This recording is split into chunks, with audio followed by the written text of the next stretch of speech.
Class. आज मैं आप सभी लोगों को सामाजिक विज्ञान विषय के अंतर्गत इतिहास पोर्शन से पाठ का नाम है भारत में राष्ट्रवाद के बारे में चर्चा करेंगे। आज का टॉपिक है शहरों में आंदोलन।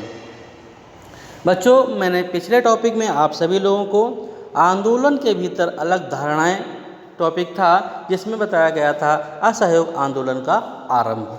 हमने आरंभ और प्रारंभ के बारे में विधिवत चर्चा की थी। आज मैं बात करता हूँ शहरों में आंदोलन। बच्चों, असहयोग आंदोलन जब शुरुआत हुई है, सबसे पहले शुरुआत की गई है शहरों की तरफ से। शहर में ये असहयोग आंदोलन शुरू हुआ है, जिसमें बच्चों बताया गया है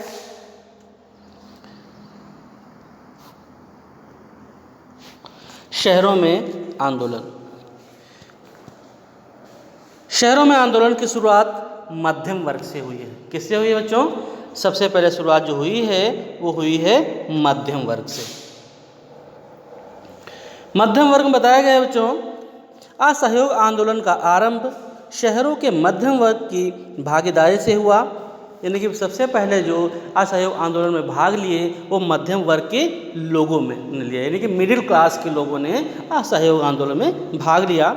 इस आंदोलन के शुरू होते ही हजारों विद्यार्थियों ने अपने स्कूल कॉलेज छोड़ दिए।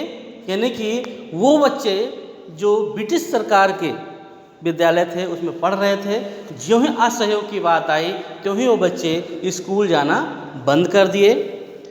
स्कूलों के हेडमास्टरों और अध्यापकों ने अपनी नौकरियों से त्यागपत्र दे दिया। यानी कि जो उन स्कूलों में पढ़ा रहे थे, यानी शासन सारा ब्रिटिश का था, लेकिन काम करने वाले अपने लोग थे। उन लोगों ने असहयोग की भावना से सबसे पहले बच्चों ने स्कूल जाना बंद किया। उसके बाद फिर टीचर्स ने स्कूल जाना बंद कर दिया। उसके बाद बच्चों क्या होता है, वकीलों ने अदालतों में मुकदमे लड़ना बंद कर दिया। मद्रास के अतिरिक्त अधिकतर प्रांतों में परिषद के चुनाव का बहिष्कार किया गया, परंतु मद्रास में गैर ब्राह्मणों द्वारा बनाई गई जस्टिस पार्टी का मानना था कि काउंसिल में प्रवेश के माध्यम से उन्हें वे सभी अधिकार प्राप्त हो सकते हैं जो अधिकांशतः केवल ब्राह्मणों को प्राप्त हैं। यही कारण है कि इस पार्टी ने चुनावों का बहिष्कार नहीं किया। कौन सी पार्टी ने? जो ब्राह्मणों के द्वारा पार्टी बनाई गई थी, उस पार्टी का नाम था जस्टिस पार्टी। आगे बच्चों बताया गया है आर्थिक मोर्चे पर असहयोग। यानी कि जो आर्थिक मोर्चा बनाया गया था, उन लोगों ने भी जो है असहयोग की भावना से काम करना शुरू कर दिया। इसमें बच्चों बताया गया है आर्थिक क्षेत्र में असहयोग आंदोलन का बहुत अधिक प्रभाव हुआ। इस समय विदेशी कपड़ों का बहिष्कार किया गया, शराब की दुकानों की पिकेटिंग की गई तथा स्थान स्थान पर विदेशी कपड़ों की होली जलाई गई। लोगों ने विदेशी कपड़ा खरीदना बंद कर दिया। इस तरह से बच्चों, जिस तरह से इस समय देख रहे हैं, चीन विरोधी देश है अपना इस समय। चीन की बनी हुई सारी चीज़ें क्या कर रहे हैं हम लोग? बंद कर रहे हैं यूज़ करना। क्यों? क्योंकि हम उनका विरोध कर रहे हैं, हम चीन का समर्थन नहीं कर रहे हैं। इसलिए चीन का जितना भी प्रोडक्ट है वो सब हम क्या कर रहे हैं? बहिष्कार कर रहे हैं। उस समय भी यही किया गया था। इसका परिणाम यह हुआ कि विदेशी कपड़ों का आयात आधा ही रह गया है। यानी कि जो विदेश से कपड़ा आया करता था उसका आयात कितना हो गया? आधा रह गया। देश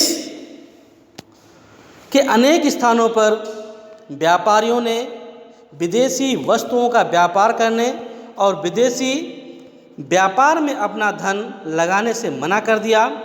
जब विदेशी वस्तुओं के बहिष्कार का यह आंदोलन और अधिक व्यापक हुआ तो भारतीय लोग आयात किए गए कपड़ों से बने वस्त्रों को छोड़कर केवल भारतीय खादी से बने वस्त्र पहनने लगे। परिणामतः देश के हथकरघों का उद्घाटन भी देश में हथकरघों का उत्पादन भी बढ़ने लगा। यानी कि जो विदेश से कपड़ा आता था, आपको बता दें, वो बहुत अच्छा खूबसूरत, देखने में अच्छा लगता था, चिकना कपड़ा हुआ करता था, जो आप जानते हैं हर कोई जो है विदेश की चीज़ को पसंद करता है। इस समय भी हम जो यूज़ कर रहे हैं सब ब्रिटिश सरकार की देन है। हम लोगों के यहाँ क्या है कि वही खादी कपड़ा बनता था, उसी को सब लोग पहनते थे। वो क्या देखने में बहुत खूबसूरत नहीं लगता है। आगे बच्चों बताया गया है असहयोग आंदोलन की गति धीमी होना और इसके कारण। फिर धीरे धीरे क्या होता है, असहयोग आंदोलन धीरे धीरे धीमा हो जाता है। जिस तरह से बहुत तेज़ी से बढ़ा असहयोग की भावना से लोगों ने काम किया, लेकिन फिर आगे चलकर लोगों ने असहयोग की भावना को धीरे धीरे कम कर दिया। क्या होता है आगे देखते हैं बच्चों। बताया गया है असहयोग आंदोलन की गति धीमी होना और इसके कारण। किन कारणों से असहयोग आंदोलन धीमा हुआ, इसके बारे में जान लेते हैं और उसके कारण क्या थे। बताया गया काफ़ी व्यापक रूप से यह आंदोलन फैलने के उपरांत धीरे धीरे धीमा पड़ने लगा। यानी कि जितनी तेज़ी चल रहा था, लोगों के मन में भावना थी असहयोग की, लेकिन फिर आगे चल के धीमा हो गया। इस आंदोलन की गति, ये जो आंदोलन है, इस आंदोलन की गति धीमी होने के कई कारण थे। बताया गया है इनमें सर्वप्रमुख कारण यह था कि खादी का कपड़ा मिलों में विशाल स्तर पर निर्मित होने वाले कपड़े की तुलना में अधिक महंगा था।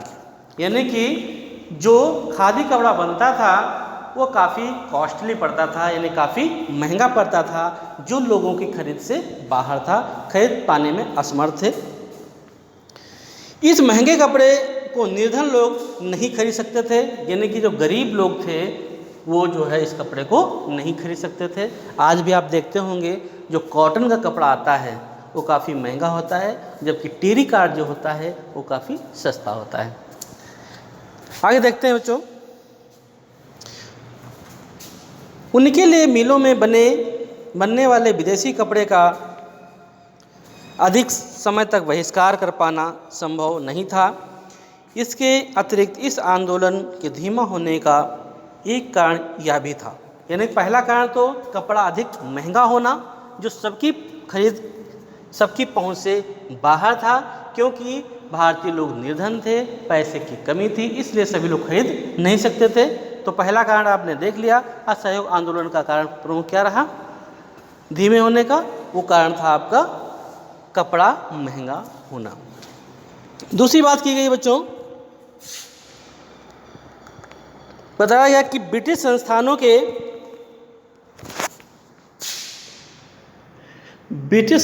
के अधिक समय तक बहिष्कार से भी लोगों के सामने कई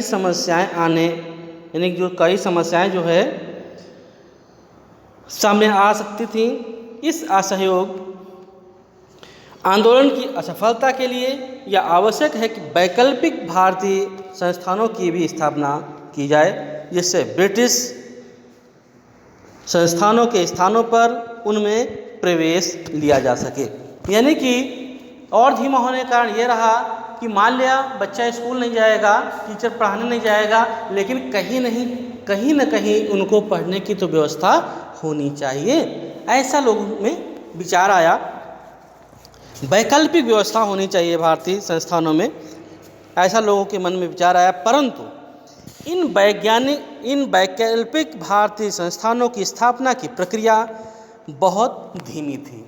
यानी कि पहला एक तो कपड़ा महंगा होना, दूसरी बात क्या थी, पढ़ाई की व्यवस्था उचित ना होना, यानी कि लोगों के मन में था अगर हमारा बच्चा पढ़ने नहीं जाएगा, हम स्कूल पढ़ने नहीं जाएंगे, लेकिन इसकी जगह पर वैकल्पिक कोई न कोई व्यवस्था तो होनी चाहिए, ऐसे मन में विचार लोगों के आए।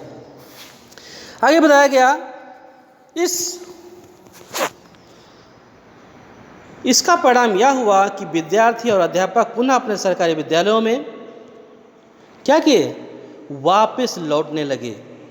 बच्चे जो है फिर से जो है क्या किए, पुनः अपने विद्यालयों में वापस लौटने लगे। इसी प्रकार वकील भी अपनी सरकारी अदालतों में पहुंचने लगे।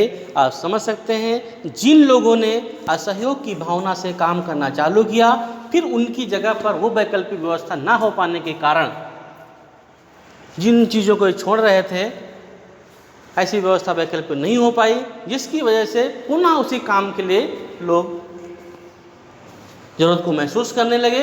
इसलिए जो है धीरे धीरे असहयोग की भावना लोगों की कम हो गई और जो है क्या हुआ, असहयोग आंदोलन की गति धीमी हो गई। आप समझ चुके होंगे किन कारणों से हुई, ये भी आपने जान लिया। आज की क्लास में बच्चों इतना ही। धन्यवाद।